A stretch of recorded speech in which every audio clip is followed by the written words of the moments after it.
Secunderabad parade గ్రౌండ్లో September 17న Telangana విమోచన దినోత్సవ వేడుకలకు ఏర్పాట్లు చేస్తున్నారు. కేంద్ర సమాచార మంత్రిత్వ శాఖ ఆధ్వర్యంలో పరేడ్ గ్రౌండ్లో నిజాం అరాచకాలపై ఫోటో ఎగ్జిబిషన్ ఏర్పాటు చేశారు. నిజాంలకు వ్యతిరేకంగా పోరాడిన మహనీయుల చిత్రాలు, వారి ఉద్యమాలను కళ్లకు కట్టినట్టు చూపించే ఎగ్జిబిషన్ ఏర్పాటు చేశారు.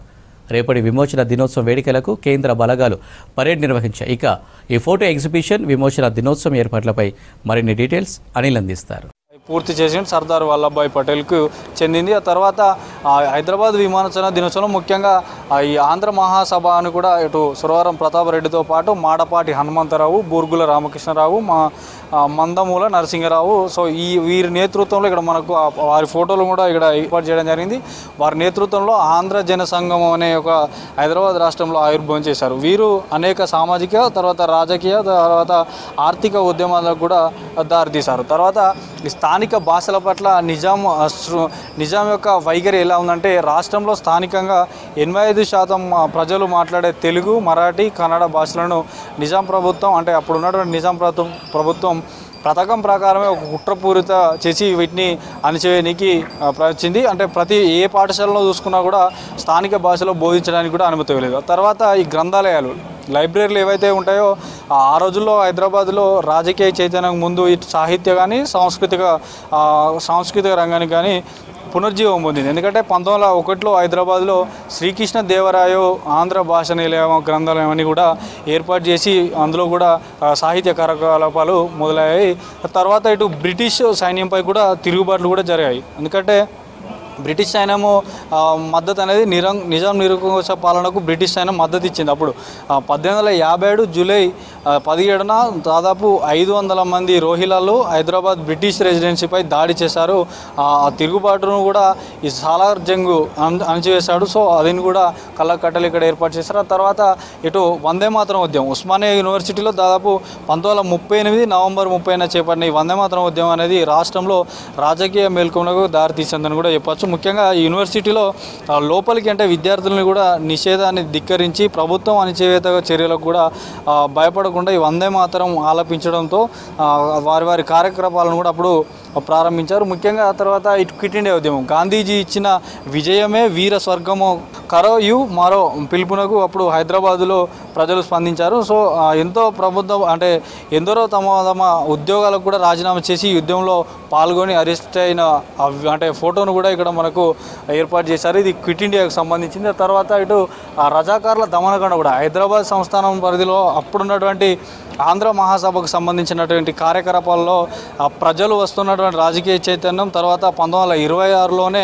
మజ్లిస్ ఏ ఇతహదుల్ ముస్లిమన్ అనే సంస్థను స్థాపించారు. ఈ సంస్థను 1940లో రజాకారుల దళం పేరుతో ఈ సాయుధ దళాన్ని అప్పుడు నెలకొల్పారు. తర్వాత కాసిం రజ్వీ నాయకత్వం చేపట్టాక ఈ సంస్థ అరాచకాలు, హత్యాకాండాలు పెరిగడంతో ఈ ప్రభుత్వం అనేది బాధ్యతాయుతమైన ప్రభుత్వంగా ఏర్పాటు చేసి భారతదేశంలో విలీనానికి రజాకారులు దీన్ని వ్యతిరేకించారు. తర్వాత యథాతథ ఒప్పందం అంటే భారత యూనియన్లో రాజ్యాంగ పరిషత్లో చేరబోవడం లేదని 1947 జూన్ 26న నిజాం ఫర్మానా ఈ యొక్క సర్క్యులర్ను కూడా జారీ చేశాడు. ఎందుకంటే అప్పుడు 1947లో ఈ చెతారి నవాబు, సార్ వాల్టర్, మాంక్టన్, సుల్తాన్ అహ్మద్ తదితరులందరూ కలిసి ఒక బృందంగా ఈ భారత ప్రభుత్వంలో సంప్రదింపులు జరిపి 1947 ఆగస్టు 15 వరకు ఎటువంటి ఒప్పందం కుదరలేదు. నిజాం విజ్ఞప్తి చేయడంతో ఈ సామరస్య పరిష్కారం కోసం 2 నెలల గడువు కూడా ఇచ్చారు. తర్వాత హైదరాబాద్ విమోచన దినోత్సవంలో మరొకటి ఏంటంటే ఇటు రైతు కష్టాలు, రాష్ట్రంలో 3వ వంతు కూడా జాగీర్లుగా ఉండేది. ఈ జాగీర్దారుల పాలన చట్టబద్ధమైన పాలనగా, కనీసం మానవ హక్కులు కూడా లేవంటూ కూడా అప్పుడు చెప్పారు. చాలామంది రైతులు కూడా కౌలుదారులు, వెట్టి చాకిరి కార్మికులుగా బతికారు. రైతులు పండించిన పంటలో ఎక్కువ భాగం కూడా ఆ జాగీర్దారులకే చెల్లాల్సింది కూడా చెప్పారు. ఇంకా ముఖ్యంగా మరో విషయం ఏంటంటే పరకాల మరణకాండ. అప్పుడు జాతీయ జెండా ఎగరడానికి ప్రయత్నిస్తూ వాళ్ళు 1947 సెప్టెంబర్ 2న మన వరంగల్, ఇప్పుడు ఉమ్మడి వరంగల్ జిల్లా పరకాలలోని ఈ నిజాం పోలీసులు మరియు రజాకారులు విచక్షణ రహితంగా కాల్పులు జరిపి 22 మందిని చంపిన దృశ్యాన్ని కూడా ఇక్కడ మనకు ఏర్పాటు చేయడం జరిగింది. ముఖ్యంగా ఆ అప్పుడు అంటే ఈ మహారాష్ట్ర మాజీ గవర్నర్గా విద్యాసాగర్ రావు గారు వారి తల్లి జ్ఞాపకార్థంగా కూడా ఒక ట్రస్ట్ ద్వారా కూడా ఈ ఊచకోతలో చనిపోయిన వారికి కూడా నివాళులు అర్పిస్తూ పరకాల వద్ద ఒక అమరధామం కూడా ఏర్పాటు చేసిన ఫోటోను కూడా మనకి చూడొచ్చు. తర్వాత ఈ నిజాంపై దాడి జరిగింది. ప్రజలపై రజాకారులు సాగించిన ఈ దురంగానాలకు వీటన్నిటికీ కూడా బాధ్యుడని తెలుసుకున్న ప్రజలు వారిని నారాయణరావు పవార్ అనే మిత్రుడు గండయ్య అనే నిర్ణయానికి వచ్చారు. అంటే అప్పుడు ప్రతిరోజు నమాజ్ కోసం నిజాం కోటిలోని తన ప్యాలెస్ నుంచి బయటకు వచ్చాడు. ఆ సమయంలో ఒక బాంబు వేసి నిజాంను హతమార్చాలని ఎవరైతే ఇద్దరు ఉన్నారో ఆ ఇద్దరు నిర్ణయించుకున్నారు. ఆ బాంబు దాడి చేసే సమయంలో మాత్రం పోలీసులకు పట్టుబడితే వెంటనే విషగుల్లికలతో వాటిని వెంటనే తీసుకెళ్లారు. సో మొత్తానికి 1947 డిసెంబర్ 4న కూడా కారులో బయటకు వచ్చిన నిజాంను నారాయణరావు అనే ఒక అతను పవర్ బాంబును విసరగా అది వెనుక భాగంలో పడి పేలింది తప్ప అతనికి నిజాం రాజుకు కొంచెం దెబ్బలు ఏం తగలలేదు. అప్పుడు కూడా తప్పించుకున్నాడు. దాన్ని కూడా కళ్ళ కట్టేలా ఇటు ఆ కోటిలో ఉన్నటువంటి దాన్ని కూడా అక్కడ మనకు ఆ ప్యాలెస్ను కూడా ఏర్పాటు చేశారు. ముఖ్యంగా ఇటు బైరన్పల్లి 1948 ఆగస్టు 27న ప్రస్తుతం సిద్దిపేట జిల్లాలో ఉన్నటువంటి మద్దూరు మండలంలోని ఈ బైరన్పల్లి అంటే తెలియని వారు తెలంగాణలో ఎవరు ఉండరు. సో ఈ బైరన్పల్లి గ్రామంపై రజాకారుల దాడి చేసినప్పుడు రజాకారులతో పోరాడితే ఒక్కో రోజు దాదాపు 100 మంది అమరులయ్యారు.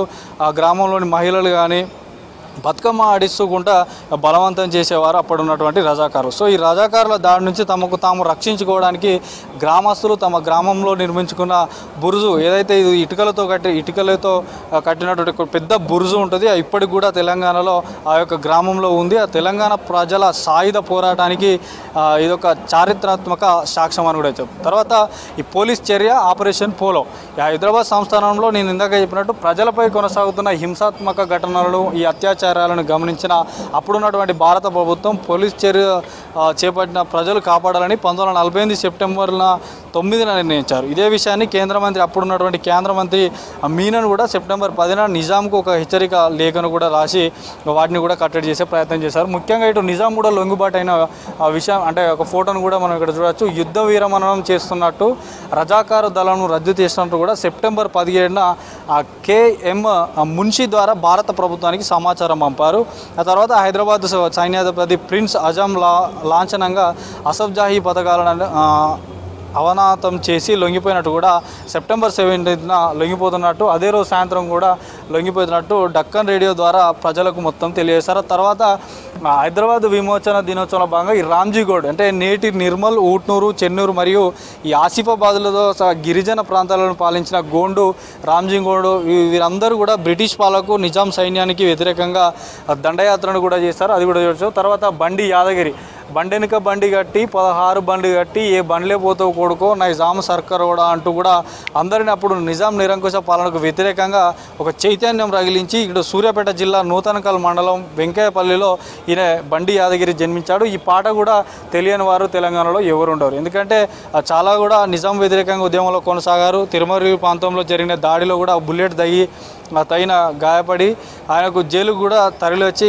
అక్కడే విషమిచ్చి కూడా ఈ బండి యాదగిరిని చంపేసినట్టు దాఖలాలు ఉన్నాయి. ఆ తర్వాత భాగ్యారెడ్డి వర్మ కూడా ఒక సంఘ సంస్కర్త, హిందూ సభ స్థాపకులు, తెలంగాణ విమోచనం కోసం చాలా పోరాడారు. హైదరాబాద్ సంస్థానంలో భాగ్యారెడ్డి వర్మ, అరిగే రామస్వామి, బిఎస్ వెంకటరావు వీరందరూ కూడా దళితోద్యమానికి పునాదులు వేశారని కూడా చెప్పచ్చు. ఆ తర్వాత ఇటు గ్రంథాలయ ఉద్యమం, విశాలాంధ్ర, కోదాటి నారాయణరావు కూడా నిజాం వ్యతిరేక పోరాటంలో చురుగ్గా పాల్గొని కూడా అప్పుడున్నటువంటి ఆంధ్రవాణి, గోల్కొండ, రయ్యత్ పత్రికలు కూడా పనిచేస్తూ ప్రజా పోరాటాల్లో కూడా పాల్గొన్నారు.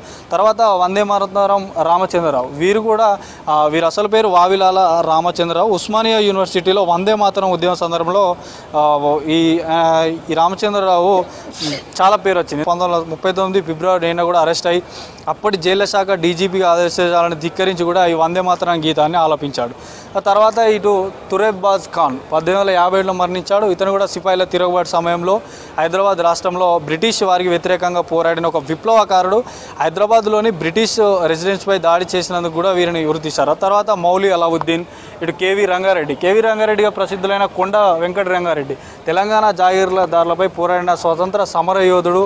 ఆ తర్వాత హైదరాబాద్ రాష్ట్రానికి స్వతంత్ర భారతదేశంలో విలీనం చేయడానికి నిరాకరించిన రజాకారులతో కూడా పోరాడారు. అప్పుడున్నటువంటి ముఖ్యమంత్రి కూడా పనిచేశారు. ప్రస్తుతం తెలంగాణలోని రంగారెడ్డి జిల్లా కూడా అతని పేరుపైనే ఉంది. తర్వాత చిట్యాల ఐలమ్మ అంటే సాగలేలం నిజాం పాలనపై కూడా తిరుగుబాటులో ప్రముఖ పాత్ర పోషించారు ఈ చాకలైలమ్మ. అందరికీ అటు చిట్యాలైలమ్మ అని అసలు పేరు, అందరికీ చాకలైలమ్మగా తెలంగాణ ప్రజలకు గుర్తింపు.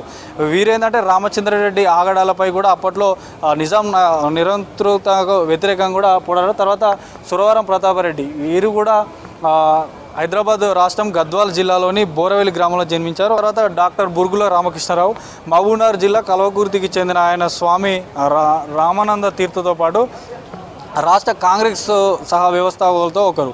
సో వీరితో పాటు ఇటు కొమరం భీం తెలంగాణలోని ఆదిలాబాద్ జిల్లాకు చెందిన ఈ యొక్క గిరిజన నాయకుడు. నిజాం పాలన కింద పనిచేసి భూస్వాములపై పోరాడారు కొమరం భీం. తర్వాత స్వామి రామానంద తీర్థ వీరు కూడా నిజాం అరంకుశ పాలనకు వ్యతిరేకంగా కూడా పోరాడారు. ముఖ్యంగా ఇటు సర్దార్ జములాపూర్ కూడా నిజాం పాలన నుంచి ప్రజల విముక్తి కల్పించడానికి కూడా ఆనాడు నిజాం కళాశాలలో జరిగిన వందే మాతరం ఉద్యమంలో చురుగ్గా పాల్గొన్నారు. తర్వాత సంఘం లక్ష్మీబామ్మ తమరు కూడా స్వాతంత్ర సమరయోధులు, విద్యావేత్త, చిత్రకారిణి, రచయిత్రి, పార్లమెంటేరియన్ రకంగా వారు కూడా ఉప్పు సత్యాగ్రహంలో పాల్గొని అప్పుడు ఉన్నటువంటి ఆగడాలకు అణచివేతలకు కూడా చాలా పోరాడారు. తర్వాత కాళోజీ నారాయణరావు ప్రముఖ కవి, సాంస్కృతిక సమర యోధుడు, నిజాం నిరంకుశత్వాన్ని వ్యతిరేకించి తెలంగాణ పోరాట యోధులు, ఆర్య సమాజ్, తర్వాత ఆంధ్ర మహాసభలో కూడా పనిచేశారు. తర్వాత కొండా లక్ష్మణ్ బాబూజీ వీరు ఆదిలాబాద్ జిల్లా వాంకిడి గ్రామంలో జన్మించారు. అప్పుడు 1941లో మహాత్మా గాంధీని కూడా కలిశారు. 1948లో కిట్ ఇండియా ఉద్యమంలో పాల్గొన్నారు. 47-48లో తెలంగాణ సాయుధ పోరాటంలో నిజాం వ్యతిరేక రజాకారులపై కూడా యుద్ధం చేశాడని కూడా చెప్పచ్చు. సోయబుల్లా ఖాన్, ఇటు పివి నరసింహారావు అంటే తెలియని ఉన్నారు. పాములపర్తి వెంకట నరసింహ హైదరాబాద్ రాష్ట్ర స్వాతంత్ర సంగ్రామంలో చురుగ్గా పాల్గొన్నారు. వీరు ఆర్థిక సంస్కరణలకు కూడా పునాది వేశారని కూడా చెప్పచ్చు. ముఖ్యంగా 1921లో కరీంనగర్ జిల్లాలో జన్మించారు. నిజాం ఆదేశాలను ధిక్కరిస్తూ కూడా ఉస్మానియా విశ్వవిద్యాలయంలో ఒక జాతీయ జెండాను ఎగరేశారు. నారాయణ్ పవార్ కూడా వీరు కూడా స్వతంత్ర సమరయోధుల, ఆర్య సమాజ సభ్యులు. హైదరాబాదు చివరి నిజాం ఉస్మాన్ అలీ ఖాన్ వీరందరూ చంపడానికి ప్రయత్నించినా కూడా వీరు కూడా తప్పించుకొని తిరిగి నిజాం నిరంకుశకు వ్యతిరేకంగా అప్పుడు పాల్గొన్నారు. ముఖ్యంగా ఈ ఒక చెట్టుకు కొన్ని వందల మందిని కూడా అప్పుడున్నటువంటి నిజాం నిరంకుశానికి వ్యతిరేకంగా ఎవరైతే పోతారో వారిని కూడా ఉరి తీసినట్లు కూడా మనకి ఇక్కడ కళ్ళకు కట్టేలా కూడా ఏర్పాటు చేశారు. మొత్తం ప్రస్తుతానికి మాత్రం ఈ సెప్టెంబర్ 17కి సంబంధించిన ఆనాడు ఎవరైతే చేసిన ఉద్యమాలు ఉన్నాయో ఆ మహనీయులకు సంబంధించిన ఫోటో ఎగ్జిబిషన్కి సంబంధించిన సమాచారం. వీడియో జర్నలిస్ట్ బాలకృష్ణతో Anil, V6 news, parade ground నుండి.